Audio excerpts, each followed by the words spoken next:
नमस्कार.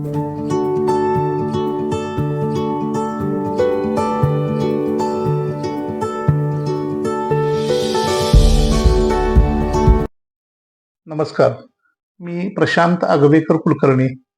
मराठी शेअर मार्केटमध्ये आपलं स्वागत आहे.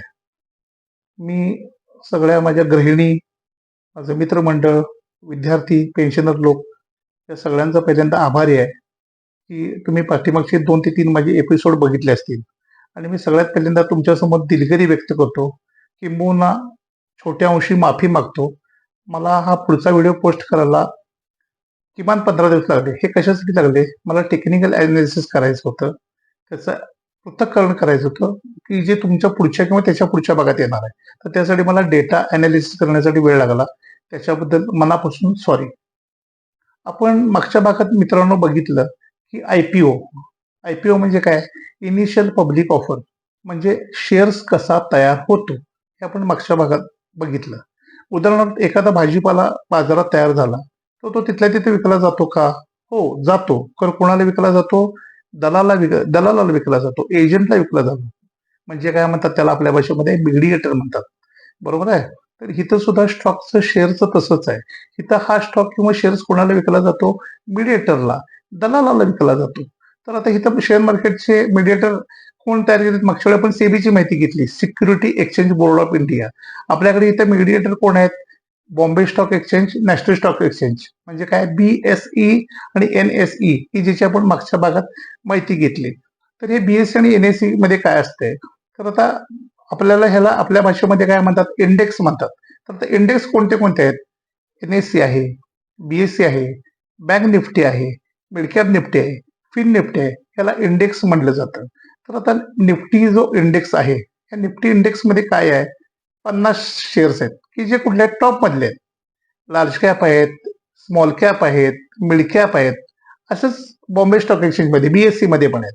बँक निफ्टीमध्ये काय आहे? 12 प्रकारच्या बँकाचे स्टॉक्स आहेत, की ज्या कशा आहेत? टॉप बँक आहेत. AU आहे, पुन्हा ऍक्सिस बँक आहे, HDFC बँक. या टॉपच्या बँका ज्या आहेत ना, ह्या बँक निफ्टीमध्ये येतात. आलं लक्षात तुमच्या? तर हे आहे. तर आता तुम्ही म्हणाल, सर किंवा दादा, इंडेक्स म्हणजे काय? आता तुम्हाला इंडेक्स म्हणजे काय माहिती सांगतो. आपण सगळेजण 10वीला होतात, 12वीला होतात, 4थीला होतात, 5वीला होतात. दरवर्षी आपल्या घरातले पाल्य आपण परीक्षा देऊन आलो. आपलं प्रगती पुस्तक म्हणजे रिपोर्ट कार्ड बघायचे पास झाल्यानंतर. त्यावेळी त्यात कसं असायचं? मराठीला 60 मार्क पडले, गणिताला 70 पडले, इंग्रजीला 80 पडले. समहाऊ जे प्रत्येक विषयाला, इतिहासला एवढे, भूगोलला इतके, नागरिकशास्त्र इतके, सगळ्या मार्काचे आपल्याला विषय सरासरी 7 होते, 100 मार्काचे. म्हणजे 700 मार्काचा पेपर होता. तर 700 मार्कापैकी आपल्याला किती पडायचे मित्रांनो? 500, 550, 600, कुणाला 650 पडायचे, कुणाला 675, 680. प्रत्येकाच्या ग्रेडेशन स्किल प्रमाणे, मेरिट प्रमाणे हे मार्क पडायचे. बरोबर आहे?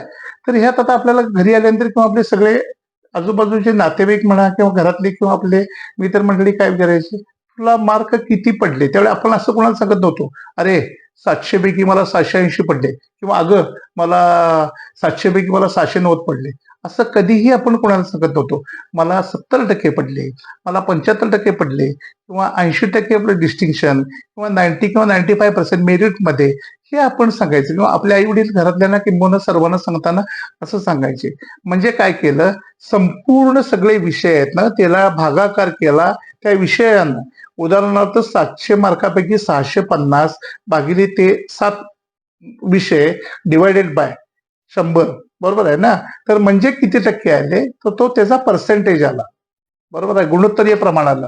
त्यालाच म्हणायचं इंडेक्सचं पर्सेंटेज. आपण जे रोजच्या रोज बघतो ना, इंडेक्स आज 50 पॉईंट वर गेला, 100 पॉईंट वर गेला, 20 पॉईंट खाली आला, 150 पॉईंट खाली आला, 200 पॉईंट वर गेला. म्हणजे तो एका वेळेला सगळे 50 मधले 50च्या 50 शेअर्स खाली आले का? हो नाही. किंवा 50च्या 50 वर गेले? काही नाही.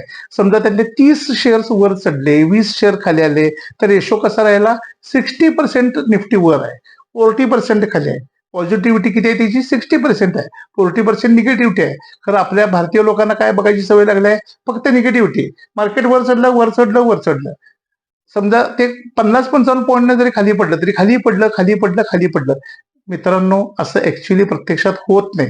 संपूर्ण निफ्टीमध्ये जवळपास 5.5 ते 6,500 शेअर्स लिस्ट आहेत आणि टोटल एंटायर जर शेअर्स बंद पडलेले आणि चालू लिस्टेड आणि डिलिस्टेड म्हणतात आपल्या भाषेमध्ये त्याला, तसं बघायला गेलं तर असे 30,000 जवळपास शेअर्स आहेत.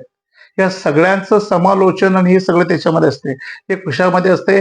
Large cap fund, small cap, mid cap हे स्टॉक्स असतात. हे सगळे या सगळ्यामध्ये असतात. तर आता ह्यामध्ये कसं असते, हे तुम्हाला मी एखादा स्क्रीनवर सांगतो की प्रत्येकाचे किती किती स्टॉक आहेत. उदाहरणार्थ निफ्टीमध्ये 50 स्टॉक आहेत. बॉम्बे स्टॉक एक्सचेंज मध्ये BSE ला 30 स्टॉक आहेत. बँक निफ्टीला 12 स्टॉक आहेत. मिड कॅप निफ्टी दोन प्रकारे आहे, मिड कॅप 50, मिड कॅप 100. हे अशा पद्धतीनं काय आहे, इंडेक्स केलेले आहेत सेबीनं, की त्या पद्धतीनं NSE त्या पद्धतीनं ते वर्कआउट होते.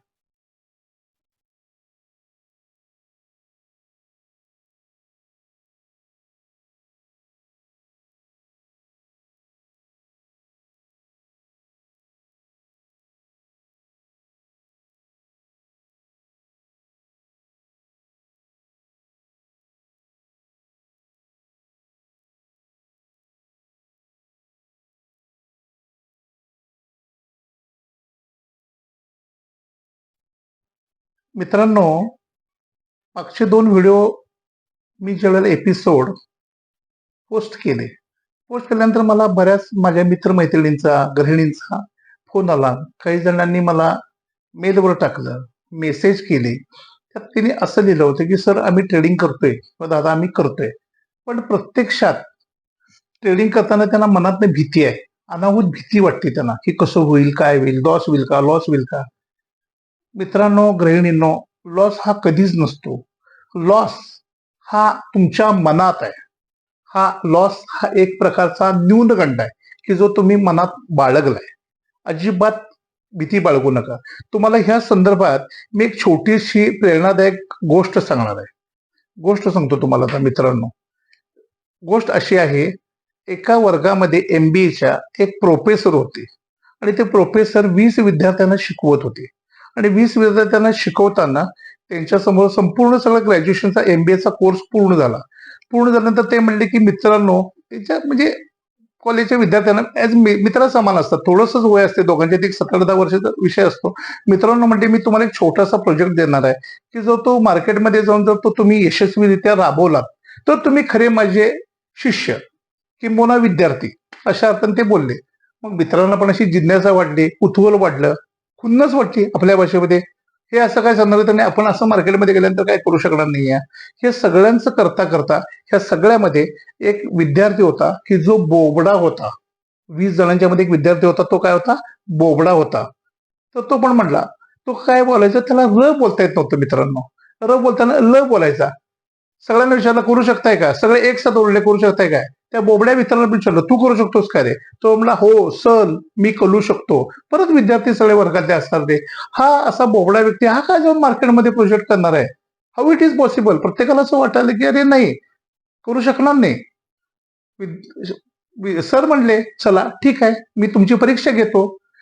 शिक्षकांनी काय केलं, 20 विद्यार्थ्यांना प्रत्येकाला 10-10 रामायणाच्या प्रती दिल्या विकायला. काय केल्या, रामायण जे आहे ना त्याच्या प्रती दिल्या विकायला आणि सगळ्यांना सांगितलं की प्रत्येकानं डोर टू डोर जायचं आणि ह्या प्रती विकून यायच्या. आज तारीख आहे 10 तारखेच्या त्या प्रती विकून यायच्या. सगळे विद्यार्थी म्हणले येतो. त्या ह्याला पण विचारलं, बोबड्या विद्यार्थ्याला, तो म्हणला सर मी पण येतो. झालं. गुरुजी म्हणले त्याचे, सर आजपासून बरोबर आपण 10 तारखेला याच ठिकाणी याच वेळेला आपण इथं या वर्गात भेटणार आहोत. सगळ्या पोरांना त्यांनी बेस्ट ऑफ लक दिलं, डन केलं. सगळे निघून गेले. निघून गेल्यानंतर बरोबर 8-10 दिवस असे गेले. गेल्यानंतर 10 दिवसांनी सगळे मुलं वर्गात आली. वर्गात आल्यानंतर प्रत्येक विद्यार्थ्याला बेंचवर उभा केलं. हा, अमुक अमुक विद्यार्थी 1 नंबर, हा तू किती विकलास. सर माझ्याकडनं अनफॉर्च्युनेटली काय विकल्या गेले नाहीत. तो बाजूला जा. 2 नंबरचा विद्यार्थी, तू किती विकलास. मी 2 विकला, बाजूला. तिसरा विद्यार्थी, तू किती विकलास. सर मी 4 विकल्या. तू किती विकलास. 5व्या विद्यार्थ्याला 4 विकल्या. संपूर्ण वर्गात 19 विद्यार्थ्यांनी फक्त 3-4, 2-3 एवढ्याच विकल्या होत्या. सगळ्यात शेवटी बोबड्या विद्यार्थ्याचा नंबर आला. त्याला विचारलं, तुझं काय बाबा. बोबडा विद्यार्थी म्हणला, सर मी 20च्या 20 विकल्या. सगळे वर्गातले विद्यार्थी उठून उभारून हसायला लागले, मागं वळून हसायला लागले. हे कसं शक्य आहे म्हणले? कसं शक्य आहे? प्रोफेसरनी सगळ्यांना हात खाली करून बसले. शांत शांत राहावा म्हणले, बसा सगळ्यांना. तिने त्याला बोलवून विचारलं पुढं, की तू असं काय केलंस मार्केटमध्ये गेल्यानंतर, की या 10 दिवसात तू तुझ्या सगळ्या रामायणाच्या प्रती विकून आलास? काय नाही सर, मी रोज दुपारी 1 ते 3 त्यांच्या दारात जात होतो कस्टमरच्या आणि कस्टमरला म्हणत होतो, हे गीत रामायण घेता विकत की वाचून दाखवू? म्हणल्यानंतर पुढच्या क्षणी ते विकत घ्यायचे माझ्याकडनं. असं करून माझ्या 20च्या 20 पलती संपल्या सर. पहिल्यांदा सरांनी टाळ्या वाजवल्या, त्यानंतर पूर्ण वर्गानं ऑडियन्सनी वर उभारून टाळ्या वाजवल्या, वर्गात उभारून. ह्याचं कारण मित्रांनो, त्याच्या मनात जो नीलगंड होता ना, तो नव्हताच कधी, की मी हे बोबडासून विकू शकतो. हो, तुम्ही सुद्धा करू शकता. मनात नीलगंड नाही बाळगायचा. हे मी करणार आणि हे मी करूच शकतो, हे लक्षात ठेवा. हे आपल्याला करायचंच आहे, मी करणारच आहे आणि मी करूनच दाखवणार आहे. मित्रांनो, गृहिणींनो, तुम्हाला मी पहिल्या पण एपिसोडमध्ये सांगितलं होतं, शेअर मार्केटला 10,000, 50,000, 1,00,000, 10,00,000 अजिबात आवश्यकता नाही आहे. आपल्याला सुरुवात 1,000 पासून करायची आहे. आपल्याकडे काय बापदाद्यांच्याकडे पैसा अमाप पडलेला नाही, की आपण तो घेतला, मला मार्केटमध्ये लॉस झाला नाही. मला 1,000 करायचे, त्या 1,000चे 1,100 करायचे, 1,100चे 1,200 करायचे, 1,000चे 2,000 करायचे, 2,000चे 4,000 करायचे. असं आपल्याला टप्प्याटप्प्यात सिस्टमॅटिकली जायचं आहे.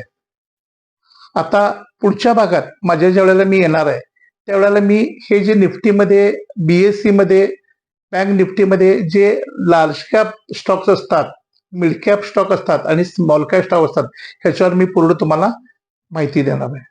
मित्रांनो, आज मी इथंच थांबतोय. पण हा जो आता तुम्ही व्हिडिओ बघितला, तुम्हाला जर आवडला असेल, योग्य वाटला असेल, तर हा व्हिडिओ सबस्क्राईब करा, लाईक करा आणि संपूर्ण ग्रुपमधल्या मित्रमैत्रिणींना सगळ्यांना शेअर करा. आणि जर माझ्यासाठी काय जर त्याचे सजेशन असतील, तर कृपया मला त्याच्यावर कॉमेंट करा. धन्यवाद.